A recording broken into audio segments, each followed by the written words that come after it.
Halo Kamera Demi Masa, kembali lagi bersama Demi Masa. Pada kesempatan kali ini, Demi Masa akan membahas tentang bahasa Sanskerta. Dikatakan bahwasanya bahasa Nusantara adalah induk dari bahasa Sanskerta. Benarkah demikian? Tidak usah berlama-lama lagi, langsung saja kita simak. Syama Rao pada tahun 1999 menulis buku elektronik yang berjudul The Anti-Sanskrit Scripture dan dipajang di perpustakaan Maya Ambedkar yang sekarang sudah dihapus. Rao mengkritisi anggapan akademisi bahwa bahasa Sanskerta adalah induk semua bahasa di Asia Selatan, bahkan sampai di Eropa Barat. Demikian juga aksara Devanagari yang diakukan berasal dari negeri para dewa. Rao menjelaskan banyak kelemahan bahasa Sanskerta dan aksara Devanagari. Bahasa Sanskerta yang sejak zaman kuno dipropagandakan oleh bangsa Aryan sebagai bahasa suci dan bahasa dewata, serta induk bahasa-bahasa di Hindustan, bahasa Persia, Inggris, dan Jerman itu mengandung kerumitan tata bahasa dan memiliki terlalu banyak karakter atau alfabet.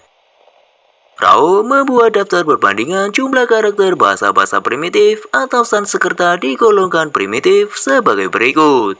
Cina Ming 40.545, Cina Sung 26.194, Cina Han 9.353, Sumeria 1.200, Sanskerta 500, dan hieroglif Mesir 70 karakter. Memang jauh lebih banyak jumlah karakter Cina atau Sumeria. Namun di bahasa-bahasa itu setiap karakter mewakili satu makna gramatikal suatu kata atau morfem. Sedangkan dalam bahasa Sanskerta, satu aksara Devanagari hanya melambangkan bunyi, cara baca, perubahan bentuk kata lain, dan lain-lain aturan gramatikal yang sangat rumit.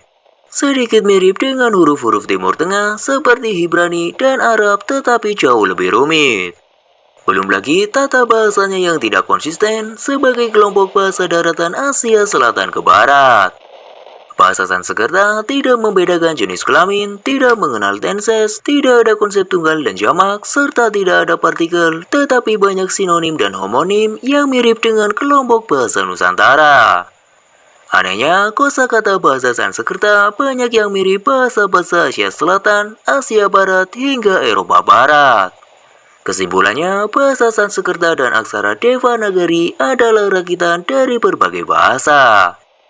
Dia dirakit dengan menyampur atau menyomoti kosakata dan cara tulis berbagai bahasa yang ada di daratan Hindustan, ditambah dengan bahasa-bahasa pendatang dengan logat bangsa Aryan.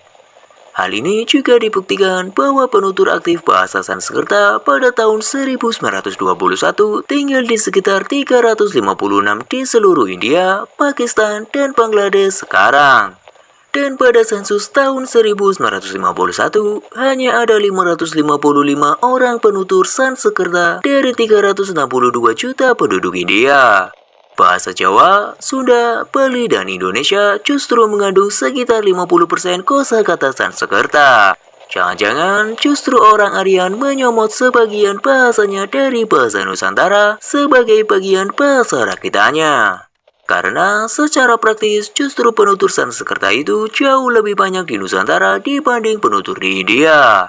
Apalagi Aryan sendiri justru memakai bahasa Hindi. Bukti paling telak adalah bahwa belum diketemukan satupun naskah kuno berbahasa Sanskerta dengan aksara Devanagari di India sebelum tahun 500 Masehi. Bahasa yang dianggap dan dipropagandakan sebagai bahasa dewata terbukti sebagai bahasa rakitan minoritas penguasa Hindustan. Sayangnya, propaganda Sanskerta sebagai induk bahasa-bahasa terlanjur mendarah daging bersamaan dengan banjir bandang di imperialisme dan kolonialisme sebagai sumber antropologi. Teori Sanskerta induk bahasa terlanjur bercokol di memori intelektual sejarah, linguistik, dan juga sosial. Bahkan meracuni beberapa ahli komputer hingga pernah ada pendapat bahasa Sanskerta paling afdol untuk program komputer. Karena mewakili banyak bahasa besar di dunia tanpa dipertimbangkan kerumitan penulisan yang digunakan dan ketidakkonsistenan tata bahasanya.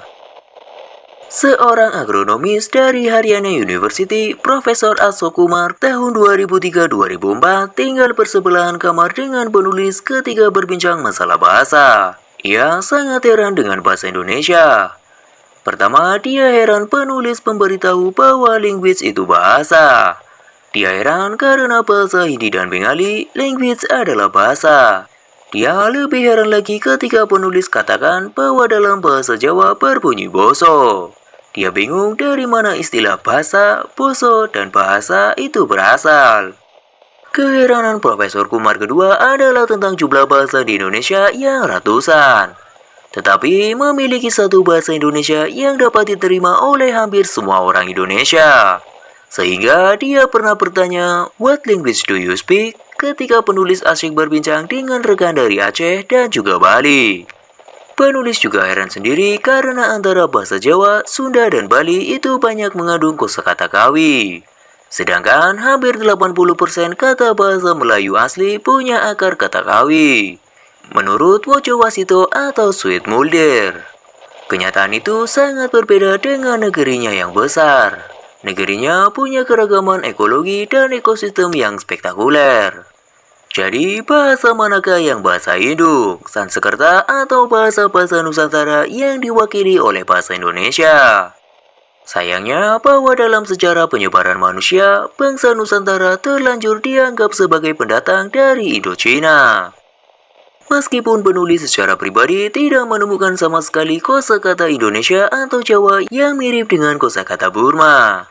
Yang ada justru dulu Raja-Raja Kamboja memakai nama Ahirwarman dan kebetulan pula salah seorang bangsawan dari daerah Pamalayu di Majapahit bernama Aditya Warman. Sementara nama Raja Kamboja sekarang justru Norodom Sinaok yang sama sekali tidak mirip dengan satupun kata Melayu, Jawa, Sunda, dan juga Bali. Demikianlah pembahasan tentang bahasa Sanskerta yang dikatakan bahwasannya bahasa Nusantara adalah induk dari bahasa Sanskerta. Bagaimana menurut Kamprademi Masa? Jika Kamprademi Masa memiliki pendapatnya sendiri, tulis saja di kolom komentar. Sampai jumpa di kisah-kisah selanjutnya.